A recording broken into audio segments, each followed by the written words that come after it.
सभी लोगों की समस्याओं को सुनते और उनका निवारण करते थे।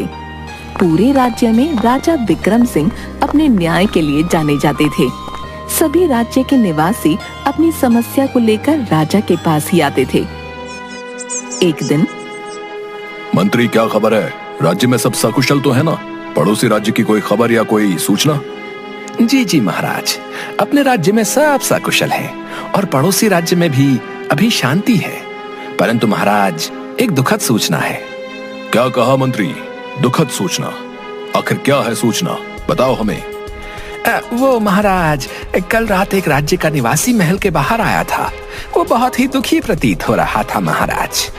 उसकी इच्छा आपसे मिलने की थी महाराज, परंतु हमारे सैनिकों ने उसे महल के अंदर आने नहीं दिया। क्या कहा महामंत्री?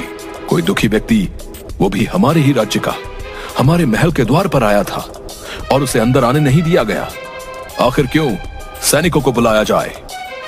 तभी दो सैनिक महाराज के पास आते हैं। बोलो सैनिकों, क्यों तुमने उस व्यक्ति को अंदर आने नहीं दिया? महाराज, हमें क्षमा कर दीजिए। हम तो आपके ही आदेश का पालन कर रहे थे। आप अपने कक्ष में विश्राम कर रहे थे और विश्राम करते समय हम आपके कक्ष में नहीं आ सकते थे महाराज, इसलिए हमने उस व्यक्ति को अंदर आने नहीं दिया। जाओ महामंत्री, और जाकर राज्य में उस व्यक्ति को ढूंढकर हमारे सामने लेकर आओ। जाओ। जिसके बाद महामंत्री सेना की एक टुकड़ी के साथ अपने राज्य में उस व्यक्ति को ढूंढने निकल पड़ते हैं कि तभी वो देखते हैं कि गांव के बाजार में एक छोटी सी कपड़े की दुकान के पास उन्हें एक आदमी सोमू काफी दुखी दिखाई पड़ता है, जो बहुत ही उदास एक जगह पर बैठा होता है।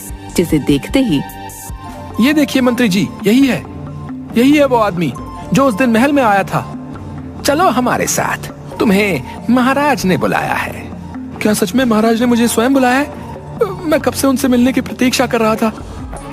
जिसके बाद मंत्री और अन्य सैनिकों के साथ वो आदमी राजा के महल में आता है। महाराज, यही है वो आदमी जो उस रात आपसे मिलने हमारे महल में आया था। क्या नाम है तुम्हारा? हमें माफ कर दो। जब तुम हमारे महल में आए, उस समय हम विश्राम कर रहे थे, जिसकी वजह से हमारे सैनिकों ने तुम्हें हमसे नहीं मिलने दिया। बोलो, क्या परेशानी है? हम अवश्य ही उसका समाधान करेंगे। महाराज, मेरा नाम सोमू है। मैं एक बहुत ही गरीब किसान हूँ। मेरी एक पत्नी और 2 छोटे बच्चे हैं। महाराज, मेरे पास एक छोटा सा जमीन का टुकड़ा है जिस पर मैं कई वर्षों से खेती करता आया हूँ महाराज, लेकिन मेरे सौतेले भाई ने मुझसे वो जमीन अब छीन ली है।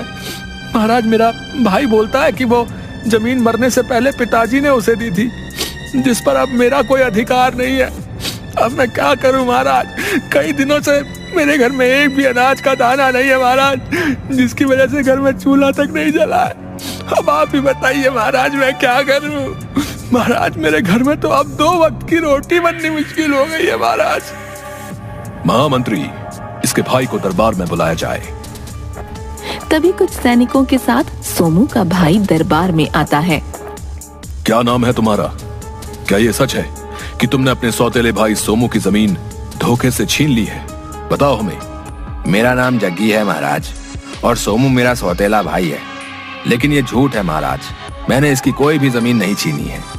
वो जमीन तो मेरी ही थी। पिताजी ने मरने से पहले ही वो जमीन मुझे दे दी थी। मैंने वो जमीन इस सोमू को सिर्फ खेती करने के लिए ही दी थी, लेकिन अब ये उस पर अपना हक जता रहा है।